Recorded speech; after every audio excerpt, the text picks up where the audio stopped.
Very early in his development, man discovers that he has to make choices, that in dealing with reality, he constantly has to choose. Shall I do this or shall I do that? If he makes the right choice, he will succeed. If he makes the wrong choice, he will fail, he will suffer pain, he can even die. His life and happiness depend on him being right. He has to choose constantly, he has to make decisions constantly, and the extent to which he chooses right, other things being equal, will be the extent of his success and happiness. If he chooses wrong, instead, the consequence is pain, frustration, failure, defeat, destruction. Therefore, clearly, man has a survival need to be right. Does this mean that man has to be omniscient? No. Does this mean that man should demand infallibility of himself? No. Clearly, this is impossible. What does man require? He requires the knowledge that he is right in his method of making his choices and decisions. Meaning, he requires the security of knowing that the method behind his choices and decisions, the mental processes which give rise to his choices and decisions, are right, are reliable. Man's competence to deal with the facts of reality depends on the rightness of his mental operations in dealing with reality. That is, his competence to deal with the facts of reality depends on the rightness of the psychoepistemological principles that his mental operations characteristically exhibit. Does he characteristically function on the principle of seeking constantly to expand his knowledge and understanding? Does he characteristically function on the principle that his rational judgment must never be subordinated or sacrificed to a feeling, to either a wish or a fear? Does he characteristically function on the principle that he will accept and regard as knowledge only that which he genuinely understands with his own mind? These are the issues upon which the psychoepistemological rightness of his mental operations basically depends. These are the mental operations that precede and lie behind his choices and his decisions to the extent to which he's rational, and thus give him maximum advantages in the struggle for survival, make him maximally or optimally fit or competent in dealing with the facts of reality.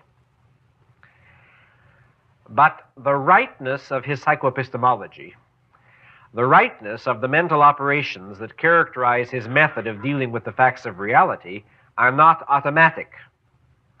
Man must achieve the right psychoepistemology. It represents a volitional achievement. And therefore, man faces a question that confronts no other living species. He faces the question, have I made myself into the kind of entity that is fit for survival, adequate to deal with reality? Am I competent to live? Am I efficacious? Have I achieved the psychological state that my life and well-being requires? Am I right for existence? That is, am I able to live and worthy of living?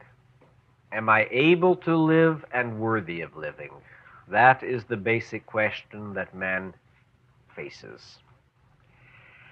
Because the state of being able or competent to live is not automatically guaranteed to him, except as a potentiality which he must actualize, man confronts the question, am I able to live?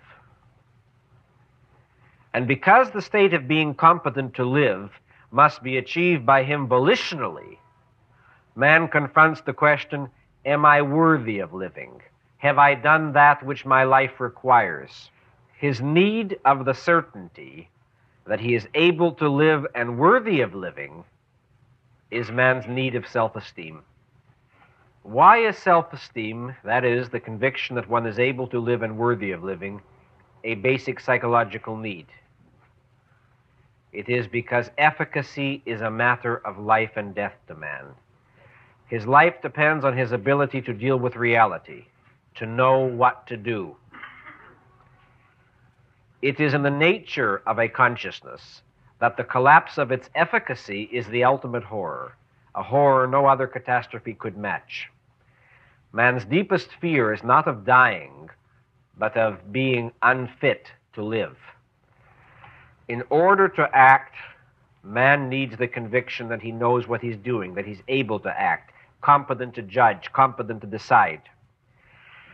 Moreover, since life consists of pursuing values, he requires the conviction that he is worthy to enjoy values. In order to pursue values, man must value the beneficiary, namely himself. A being who damned himself as totally and irrevocably worthless would have no incentive and no will to pursue values. He would be unable to answer the question, what for? Yet the ability to answer that question is for man a matter of life and death. The issue of worthiness and the issue of efficacy are inseparable. One cannot feel inefficacious but worthy, or evil but efficacious. The sense of worth proceeds from the knowledge that one has made oneself able to live, that one has done what one knows to be right. Self-esteem is the certainty of the efficacy of one's consciousness and the worthiness of one's person. The task of a rational morality, among other things, is to offer man an integrated code of values which will teach him that he makes himself worthy to live by making himself able to live. That is, that by exercising his rational faculty, by exercising his mind, he at once makes himself competent to deal with reality and makes himself worthy of enjoying life. And one of the most evil consequences of conventional mystical morality is precisely that it gives man a contradictory code of ethics which places the requirements of efficacy and the requirements of worthiness in opposition to each other, so that to the extent to which you use your mind, are productive, and are concerned with life on earth, that is, to the extent to which you make yourself efficacious, you're morally unworthy by conventional mystical ethics. The extent to which you relinquish your mind and act on faith and self-sacrifice, and thereby are declared to be virtuous, the extent to which you make yourself worthy, you make yourself incapable of dealing with reality. This, in philosophy, is the deadly split between the moral and the practical, which the altruist ethics forces upon man by offering him a code of values which cannot be practiced, which cannot be lived on earth, which leads only to suffering and self-destruction. One of the purposes, therefore, of a rational code of ethics, of a pro-life code of ethics, is precisely to show man how he makes himself worthy to live by making himself able to live, by making himself into a being competent to deal with reality successfully. Self-esteem, as I have said, is the certainty of the efficacy of one's consciousness and the worthiness of one's person. And the ultimate expression of the failure to achieve it is the passive psychotic, staring vacantly into space, lost in an unnameable dread, unable to act or to function, needing to be cared for and fed by a keeper, frozen by a self-pronounced verdict of worthlessness, paralyzed and imprisoned by the most lethal of contradictions, a consciousness turned against itself in doubt, in guilt, in terror.